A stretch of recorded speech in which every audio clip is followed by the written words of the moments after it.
Well, it does me no good to deny my identity. So I'm Jim Dickinson, and I live in Independence, Mississippi, and that's as much as you need to know about that. The people from Japan still drive up in my driveway as it is. I don't know what I'm trying to conceal. And I'm a record producer. and when did I produce my first record? 1965, I guess. I didn't know what I wanted to do for a long time. And during the 60s, with the war in Vietnam, I became overeducated through a series of misfortunate university experiences. And most of my so-called training was in drama and history. I was on my way to becoming a miserable history teacher when my wife recycled me into music.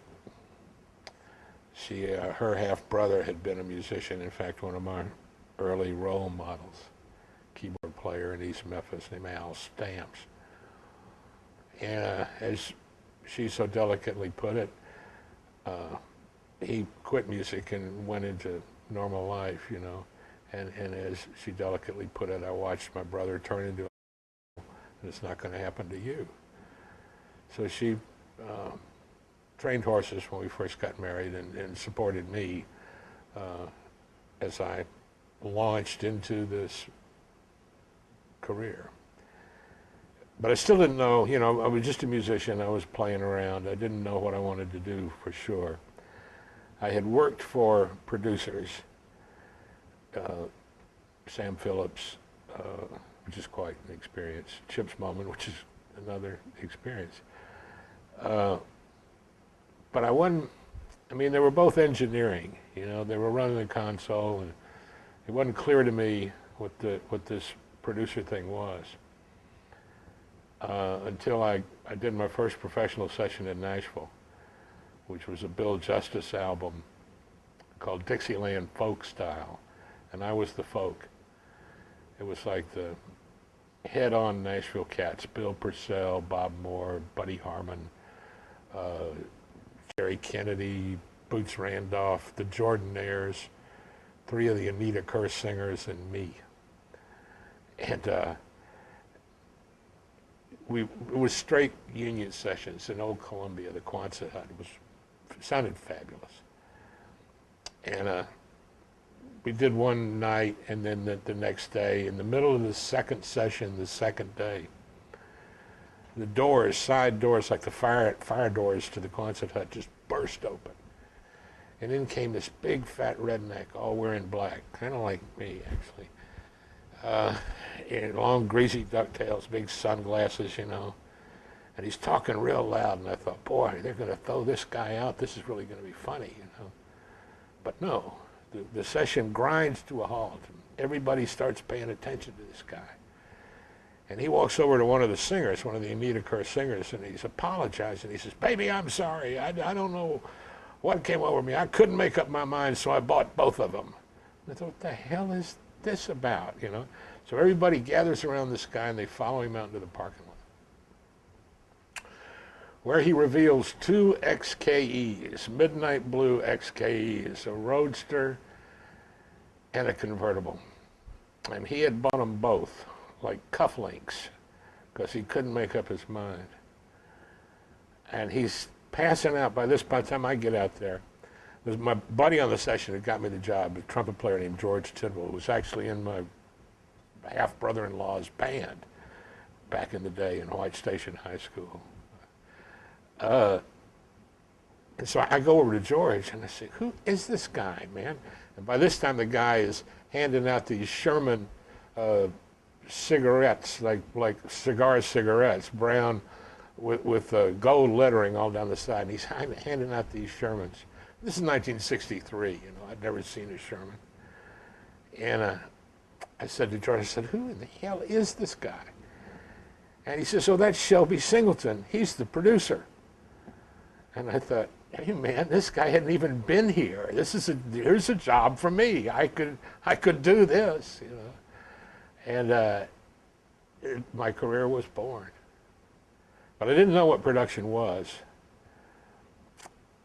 I knew I wanted to be one, but I didn't understand the function. And then a friend of mine gave me whatever the whole title is, Tangerine Flake Baby, the Thomas Wolfe collection of short magazine pieces, which had this, the longest piece in the book is about Phil Spector.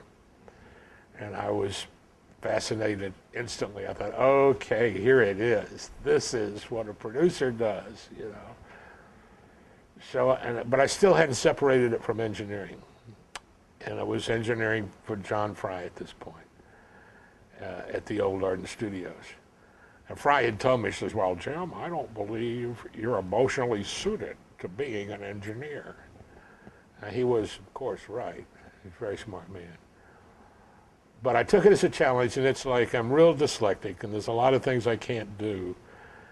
And this was something that I managed to teach myself to do, and I was real proud of that. 8-track, you know, was nothing like what they do now, but we were the first 8-track studio in the Mid-South. And it was like the Starship Enterprise when the rednecks would come around, or the R&B musicians, they would just gawk. So I was pretty proud of that. But I still thought, you know, production, this is what I want to be, is this producer thing. And misinformed as I was, I did all the typical producer things. I rewrote the songs, I played half the instruments, I jumped up and down and screamed and hollered, and gradually came to realize that that wasn't producing, you know. And so I quit producing, trying to produce or engineer per se, and I got, you know, I'm a very limited musician, but what I do is so simple on the keyboard that it lends itself to the recording process, fortunately. And I got a job working for Stan Kessler, and as a session musician, with a group of musicians that eventually became the Dixie Flyers. And we got the job working for Atlantic. And from working for Chips and Stan Kessler and hanging around the people at Stax, I had formed the erroneous opinion that all you needed in the South, really, to be successful in the music business was the Atlantic account. Because, you know, it had happened at Stax, it had happened at Muscle Shoals, it happened with Chips. Wherever they went, money followed. You know, success and money followed. And the problem with Memphis then and now is that there's no door out. You can do Memphis, you can do music here at a real high level, but you can't do anything with it. You can't get it outside of Memphis without some kind of connection to somebody whose nose and earlobe grow together, who lives in a faraway place, which was Atlantic as far as I could tell, you know. And I'd heard stories about Tom Dowd, the rocket scientist, and Jerry Wexler, and, you know, Ahmed Erdogan, and all these, and the stories. Reason I do this, frankly, is to me the stories have always been as important as the music. To hear the stories of the men, you know, the Huey Moes, the Johnny Vincents, the Sam Phillips. You would hear these fabulous stories about these men, and that intrigued me, you know. A lot of stories about Atlantic. So again, we got caught up in that mythology. But throughout this period of time, as a session player, I got to work with some fabulous producers. Chips Moman, who was the most successful producer in the history of Memphis. Sam Phillips, who changed the world. Jerry Wexler, Tom Dowd, who is in fact, or was in fact, a rocket scientist. Arif Mardin, who beyond description, really.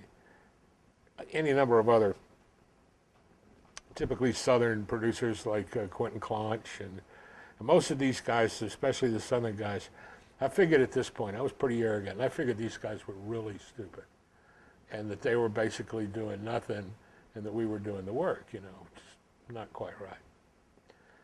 But I didn't see the common thread. I saw all these different producers, some of which appeared to be doing not very much, and some who were jumping up and down and changing everything and doing the Phil Spector. And I couldn't see what the common thread was until I worked with Lenny Waronker on the first Raikuda project that I did. And something that happened, I can tell the story, but it won't have the same meaning for anybody else that it does for me. But I saw something happen on a Randy Newman session, and it was like the eureka moment for me. The light bulb, I'm sure, was visible over my head, because all of a sudden, bam, I understood. Okay, well, first I got to set it up. Now, Lenny, okay, the famous Randy Newman Short People song is about Lenny. He's about that tall. And his father was the president of Liberty Records. And this is real old school, serious record business, gangster stuff. And he and Al Bennett ran Liberty Records and invented reshipment, which was a blessing and a curse, but did perpetuate the record business, helped the overall milieu. Anyway, that's Lenny's daddy. And Lenny grew up in the record business, sweeping up in the stock room, and his father was hard on him, you know, belittling him and whatever. And he started out, Randy Newman, a little bit younger than Lenny, as teenagers. Lenny was pitching Randy Newman songs. And that's how and by the time I got to meet him, he was vice president of Warner Brothers and head of A&R, what was, I think, unquestionably the greatest A&R department in what they call the golden era of the record business. But if you talk to, again, I come from the other side of the glass. I was a session player, and you talk to session players in Hollywood, high-end triple scale guys who should know what's going on, and they would all complain about Lenny. They'd say, "Oh, Lenny, man, you work for Lenny, and he never tells you anything." And he just sits there and he puts his head down on the console, which is what he does. That's why he produces. He lays his head down on the console, and every once in a while he looks up with this look of agony on his face, like, "Oh God!" And he puts his head back down. And you know, I guess you could say he wasn't doing anything, but when Lenny lifts his head, everybody in the room responds. You know, it really is. The less you can do, the better you are. But anyway, back to the Randy Newman session.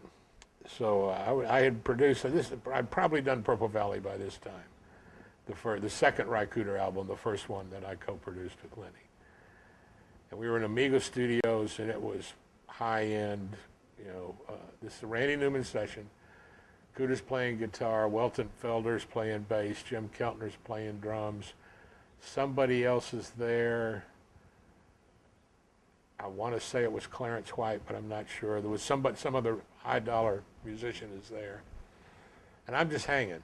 I mean, Lenny has invited me. You know, I'm not crashing, but I'm not playing. And Stanley Booth once observed, the room was a little too full of aging boy geniuses. But I think it's kind of what Lenny was trying to create a little tension there. And they were working on Political Science, or the God Song, as they called it, which ended up on the album being a solo performance of Randy on the piano, which is very hard to get Randy to do. And I figured that's what this was all about, was getting the solo performance from Randy. So they're running, and I'm just sitting out in the tracking space. Lenny's in the control room with his head down on the console. And I got to say that Lenny never enters the tracking space. He'll walk through on his way to the control room, but he never comes out where the musicians are. So I'm out in the tracking space, sitting on a riser, you know, watching this thing go down. And all of a sudden, Lenny's walking out the door from the control room, and everybody looks up like, "Oh hell, Lenny, what's he doing?" He said, "He never." So everybody's watching. He's walking real slow, little short guy, you know, wears penny loafers and V-neck sweaters. You know, he dresses like it's 1959, and he's walking real slow with his head down. And he walks over to Cooter, and Cooter's like a raw nerve end anyway. He's just vibrating with weirdness, you know. He's got his earphones on, his guitar in his hand, you know. And then he walks over to him. He looks up at Cooter and he says, "Lonnie Johnson, forget I said it." And he turned around and walked back in the control room. And I almost fell off the riser. I thought, well, you can just, you know, stick a fork in me and send me back to Memphis, because I just learned what I came here to find out, you know. But Lonnie Johnson, forget I said it? Come on, man. I mean, that's production. Back to the old redneck producers that I didn't think were doing anything. Quentin Claunch, during the session, he'd walk around kind of aimlessly on the tracking floor. And this is a guy with his pants up to here and light green tinted sunglasses who looks like maybe a tout at the racetrack, you know.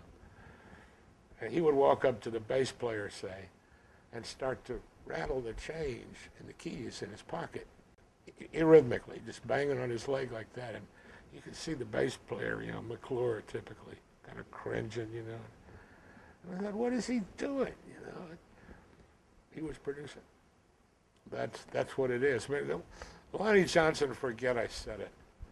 You can't forget he said it. And for Ry Cooder, Lonnie Johnson took him to a place right away, stylistically.